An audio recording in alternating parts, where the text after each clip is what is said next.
उत्तर प्रदेश सरकार में मंत्रिमंडल के मेरे वरिष्ठ सहयोगी जल शक्ति मंत्री श्री स्वतंत्र देव सिंह जी,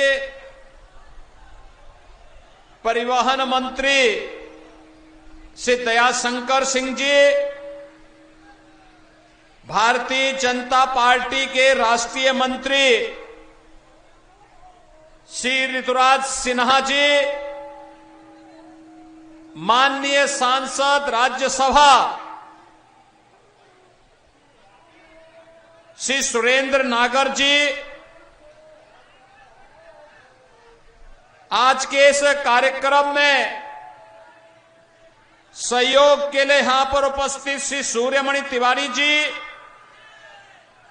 बबलू सिंह जी, ज्योति प्रकाश कुशवाहा जी, राम सागर राय जी, राजेंद्र तिवारी जी, अरुण सिंह जी, नगर अध्यक्ष चंदन सोनी जी, सूर्यकांत पांडे जी, भारी संख्या में अज्ञाव विधानसभा क्षेत्र से जुड़े हुए सभी मेरे उत्साही बहनों और भाइयों, वीर बाबू कुंवर सिंह की इस पावन धरा को, जिस पावन धरा पर गौरी शंकर महादेव की कृपा बरसती है, ऐसी पावन धरा को कोटि कोटि नमन करते हुए आप सबके उत्साह के लिए हृदय से अभिनंदन करता हूं, आपका स्वागत करता हूं। बहनों और भाइयों, आज भारत माता के महान सपूत, देश के पहले उप प्रधानमंत्री लौह पुरुष सरदार वल्लभ भाई पटेल की पावन जयंती के 150 वर्ष पूर्ण हुए हैं। आज प्रधानमंत्री मोदी जी के आह्वान पर देश के अंदर 600 से अधिक स्थानों पर राष्ट्रीय एकता दौड़ के माध्यम से अखंड भारत के शिल्पी लौह पुरुष सरदार वल्लभ भाई पटेल को नमन करते हुए पूरा भारत उनके प्रति कृतज्ञता ज्ञापित कर रहा है। बहनों और भाइयों, आज जो भारत है, देशी रियासतों को भारत गणराज्य का हिस्सा बनाने के लिए अपनी दूरदर्शिता और दृढ़ प्रतिज्ञ भाव के साथ लौह पुरुष सरदार वल्लभ भाई पटेल ने जो कार्य किया था, 2 रियासत जूनागढ़ और हैदराबाद तैयार नहीं हो रहे थे। वे ब्रिटिश शासन के साजिश का शिकार थे। ब्रिटिशर नहीं चाहते थे कि भारत एक रहे और इसलिए उन्होंने स्वतंत्रता दी कि जो भारत में शामिल होना चाहता हो भारत में रहे, जो पाकिस्तान में जाना चाहता हो पाकिस्तान जा सकता है और जो स्वतंत्र रहना चाहता हो स्वतंत्र रहे। लेकिन बहनों और भाइयों, लौह पुरुष सरदार वल्लभ भाई पटेल ने जूनागढ़ और हैदराबाद से कहा कि बातों से मानोगे तो ठीक, नहीं तो लातों से जरूर मान जाओगे। और अंततः जूनागढ़ और हैदराबाद का नवाब और निजाम दोनों को भारत छोड़कर के पाकिस्तान भागना पड़ा था। बहनों और भाइयों, ऐसे महान भारत के शिल्पी लौह पुरुष सरदार वल्लभ भाई पटेल की स्मृति को नमन करते हुए मैं आप सभी का हृदय से अभिनंदन करता हूं और इस धरा को भी नमन, कोटि कोटि नमन करता हूं। बहनों और भाइयों, विधानसभा का चुनाव चल रहा है। मुझे आश्चर्य होता है, दुनिया से कम्युनिस्ट उखड़ गए, नामो निशान उनका मिट गया। जैसे गधे के सिर से सींग गायब हो गई, वैसे ही भारत ही नहीं, दुनिया से कम्युनिस्टों का पत्ता साफ हो गया। और मैं भी आपसे यही कहने के लिए आज आया हूं, ये बिहार है, जिस बिहार ने भारत का स्वर्ण युग दिया था, जिस बिहार ने महात्मा बुद्ध को ज्ञान प्रदान किया था, जिस बिहार में 24वें तीर्थंकर भगवान महावीर का जन्म हुआ था, ये वही बिहार है जिस बिहार ने वीर बाबू कुंवर सिंह को जन्म दिया। 1857 के प्रथम स्वातंत्र समर में अंग्रेजों को नाकों चने चबवाने के लिए मजबूर करने वाले बिहार केसरी के रूप में बाबू वीर कुंवर सिंह ने आरा से लेकर के आजमगढ़ तक अंग्रेजों को पीछे धकेलने का काम किया था और स्वतंत्र क्षेत्र का घोषणा करके भारत की स्वतंत्रता की घोषणा भी कर दी थी। बहनों और भाइयों, यह धरती अन्याय बर्दाश्त नहीं करती। इस धरती में मुगल आक्रांता हुमायूं को भी अपनी जान को बचा करके भागने के लिए मजबूर होना पड़ा था। ये बिहार की धरती है जिसने भारत के पहला राष्ट्रपति राजेंद्र बाबू को, जिस धरती ने देश के दूसरे उप प्रधानमंत्री बाबू जगजीवन राम को, जिसने देश की आजादी के बाद भारत के अंदर लोकतंत्र के गले को घोटने का काम जब कांग्रेस के द्वारा किया जा रहा था, भारत के लोकतंत्र को बचाने के लिए बिहार के नौजवानों के माध्यम से भारत के नौजवानों को एकजुट किया था। ऐसे जयप्रकाश जी का और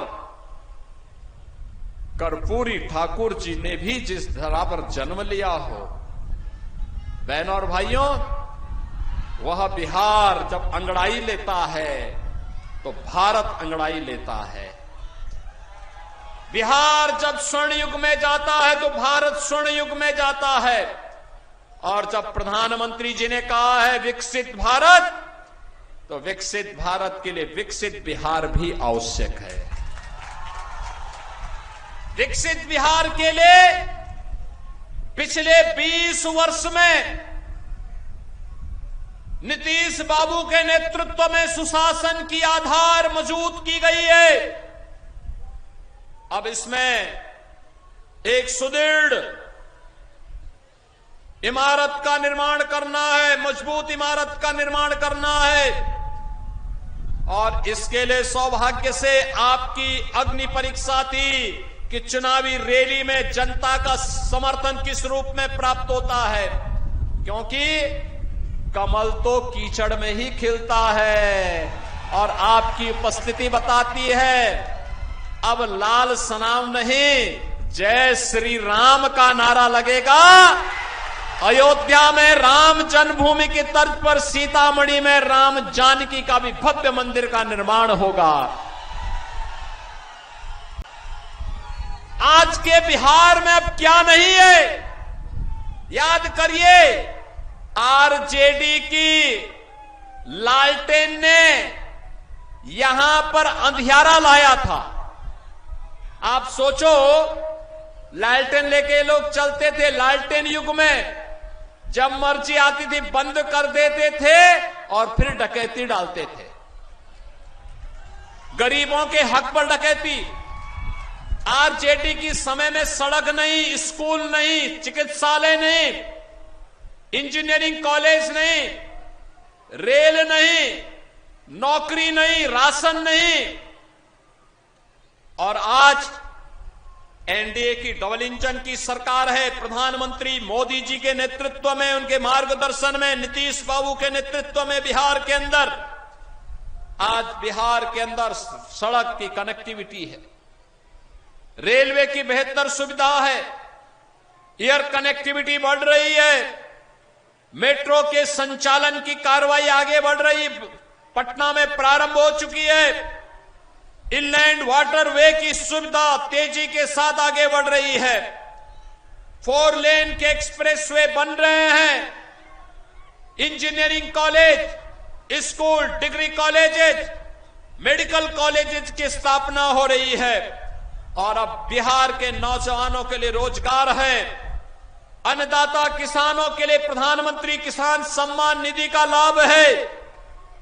बिहार के अंदर अब देश के अंदर अगर आप देखेंगे, प्रधानमंत्री मोदी जी के नेतृत्व में 80 करोड़ लोग फ्री में राशन की सुविधा का लाभ प्राप्त कर रहे हैं।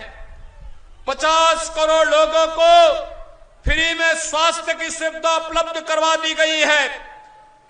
46 करोड़ लोगों के बैंकों में खाते खोल करके भ्रष्टाचार मुक्त व्यवस्था देने का काम हुआ है।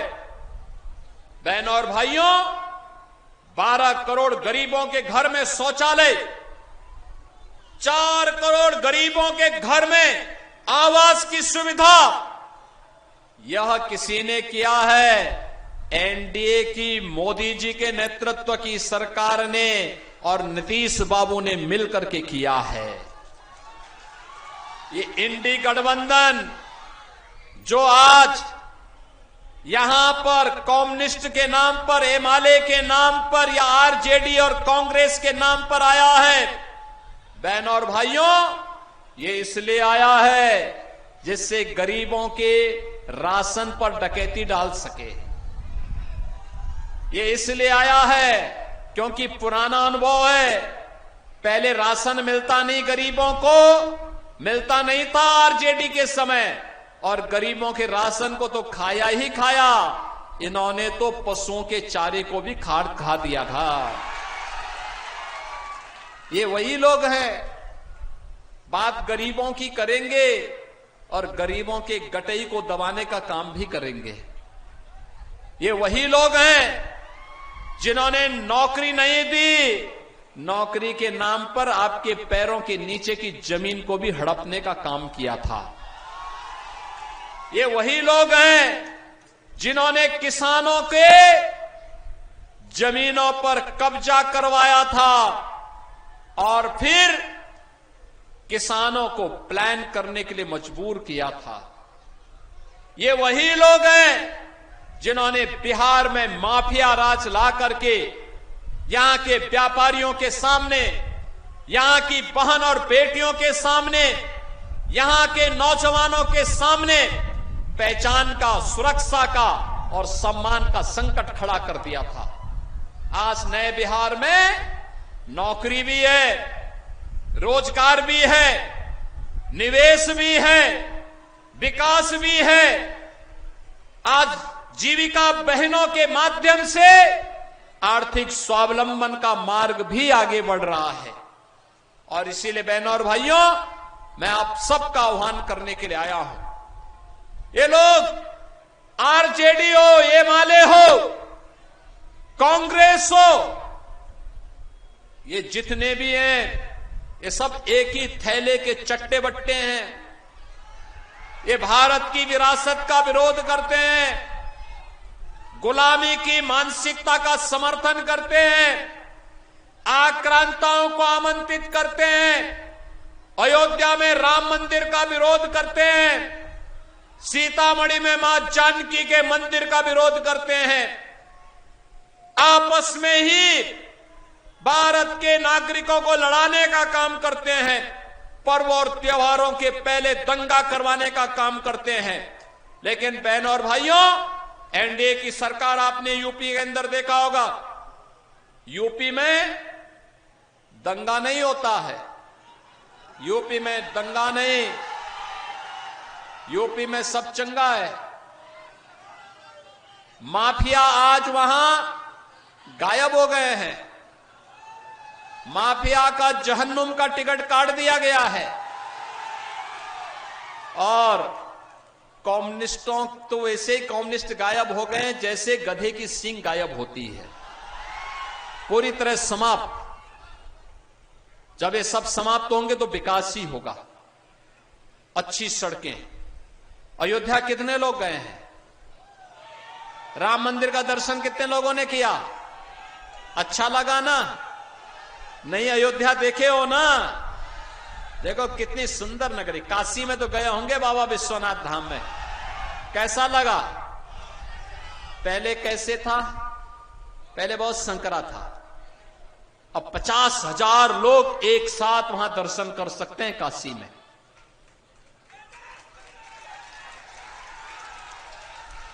दस लाख लोग एक दिन में दर्शन करते हैं काशी में। 10 लाख श्रद्धालु एक साथ अयोध्या में दर्शन करते हैं। और ये कांग्रेस के लोग क्या कहते थे, आरजेडी के लोग क्या कहते थे? कहते थे राम हुए ही नहीं। कांग्रेस कहती थी राम है ही नहीं। आरजेडी के लोग राम मंदिर का रथ रोकते हैं। इनका पार्टनर समाजवादी पार्टी उत्तर प्रदेश में राम भक्तों पर गोली चलाते हैं। और कम्युनिस्टों से कहना ही क्या है, वे भारत के बारे में नहीं सोचते, वे किसी दूसरे लोग के बारे में सोचते हैं। और इसलिए बहनों और भाइयों, जो राम का नहीं हो हमारे किसी काम का, जाके प्रिय न राम वैदे ही तजिए ताही कोटि बैरी सम यद्यपि परम स्नेही।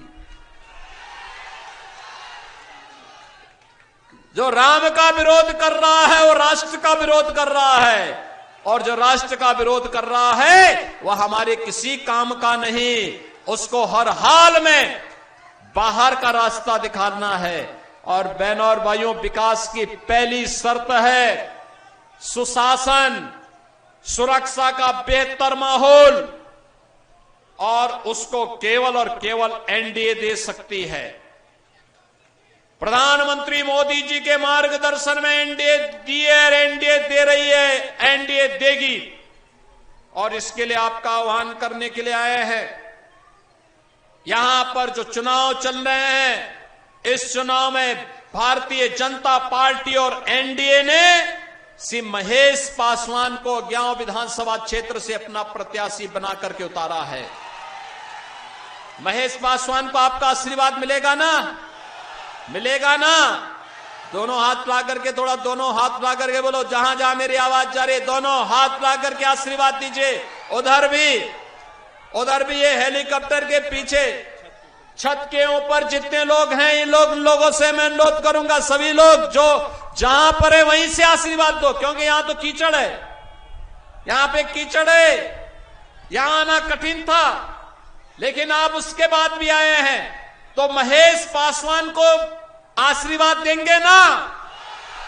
कमल खिलाएंगे ना? इस धरती पर कमल ही खिलना है। कमल खिलाने के लिए तैयार हैं?